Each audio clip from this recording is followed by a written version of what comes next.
Hello guys and welcome back to go legal and this is Sushant. और आज हम इस वीडियो में डिस्कस करने वाले हैं क्रूएलिटी टू विमेन, मतलब section 498A of Indian Penal code.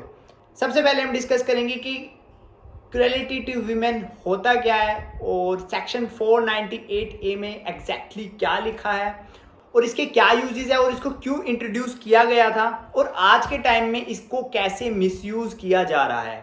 और अगर आप हस्बैंड है और आपकी वाइफ आपके अगेंस्ट 498A फाइल करती है और अगर आप उस केस में एक्विट हो जाते हैं, बरी हो जाते हैं, तो आप उसको कैसे पॉजिटिवली यूज कर सकते हैं। तो वीडियो के एंड तक बने रहना कि कोई भी चीज रह ना जाए। तो चलो शुरू करते हैं। सबसे पहले बात करते हैं कि cruelty to women section 498 IPC में क्यों ऐड किया गया। क्योंकि मैरिज का मतलब होता है जब दो लोग एक साथ रहते हैं। बट क्या होता था, जब शादी होती है तो लड़की से डिमांड की जाती है डाउरी की, या उसके इन-लॉज उसको परेशान करते हैं, ताने देते हैं, उसके साथ मारपीट करते हैं। ऐसा बहुत सारे केसेस में हुआ।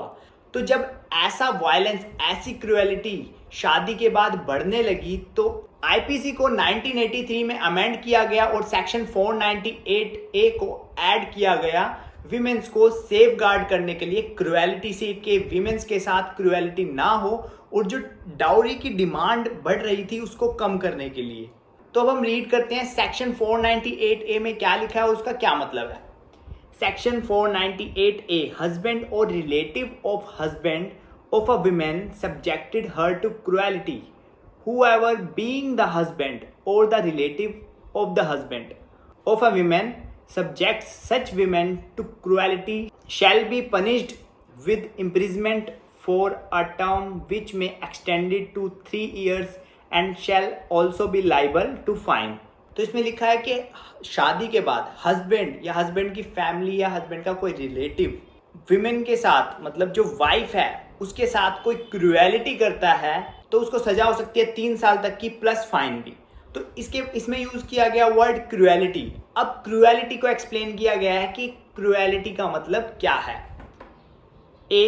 Any willful conduct which is of such a nature as is likely to drive the women to commit suicide or to cause grave injury or danger to life, limb or health, whether mental or physical, of the women. B, where harassment of women, where such harassment is with a view to coercing her or any person related to her to meet unlawful demand for a property or valuable security, or is one amount of failure by her or any related to her to meet such demand।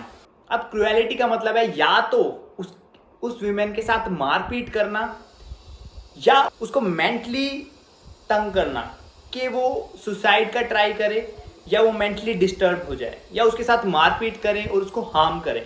अगर husband या husband की family wife को तंग करते हैं, किस लिए, dowry के लिए, पैसों के लिए या किसी और चीज की डिमांड करते हैं, तो वो क्रूएलिटी मानी जाएगी। तो ये तो हो गया 498A। अब हम डिस्कस करते हैं यूजेस। इसके यूजेस क्या है, इसको किस तरह से यूज किया जा सकता है।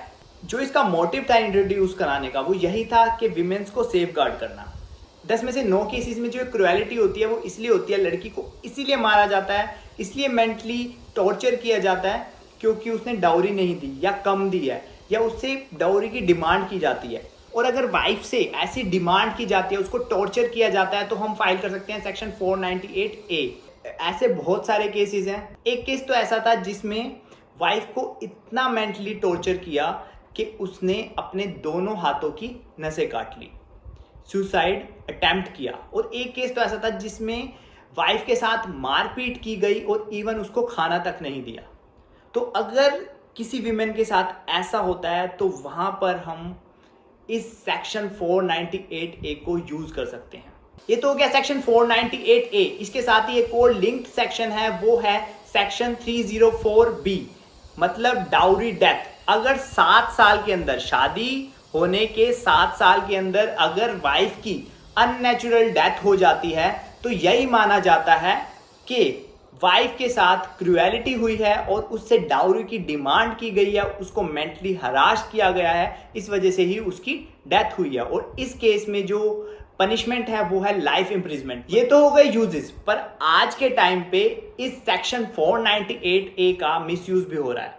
अगर हस्बैंड और वाइफ के बीच में कोई डिस्प्यूट होता है और वाइफ अपने हस्बैंड का घर छोड़ के चली जाती है और अपने एडवोकेट के पास जाती है, तो एडवोकेट सेक्शन 498 फाइल करता ही करता है और वाइफ भी फाइल करवाती है। किस लिए?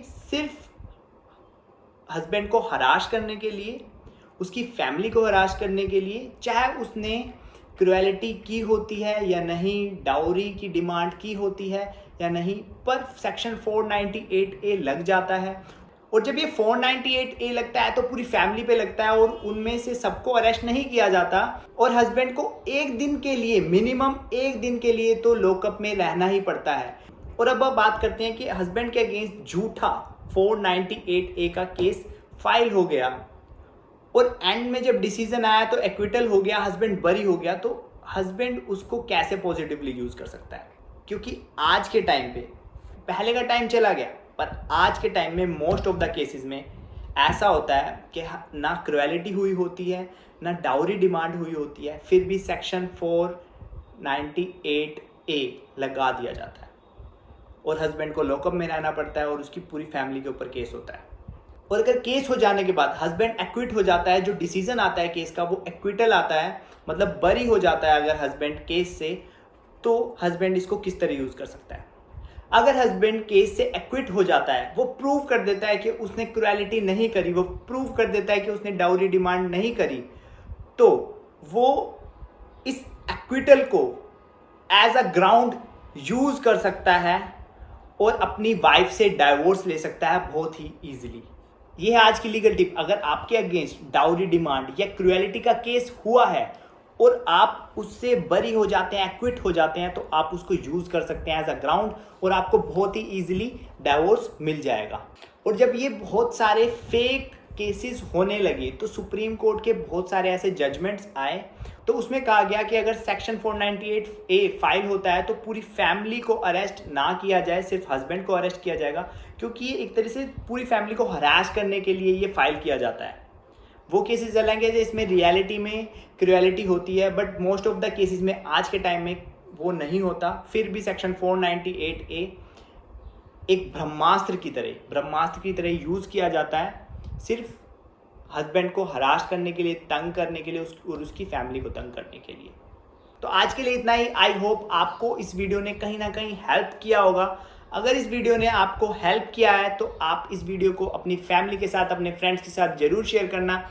और आपने अगर गो लीगल को अभी तक सब्सक्राइब नहीं किया है तो सब्सक्राइब कर दें, और आपको अगर वीडियो अच्छी लगी हो तो इसको लाइक कर देना। और अगर आप हमारी लीगल सर्विसेज और लीगल कोर्सेज के बारे में जानना चाहते हैं तो विजिट करें हमारी वेबसाइट जो है www.thegoligal.com। तो फिर मिलते हैं हम अगली वीडियो में, तब तक के लिए बाय बाय।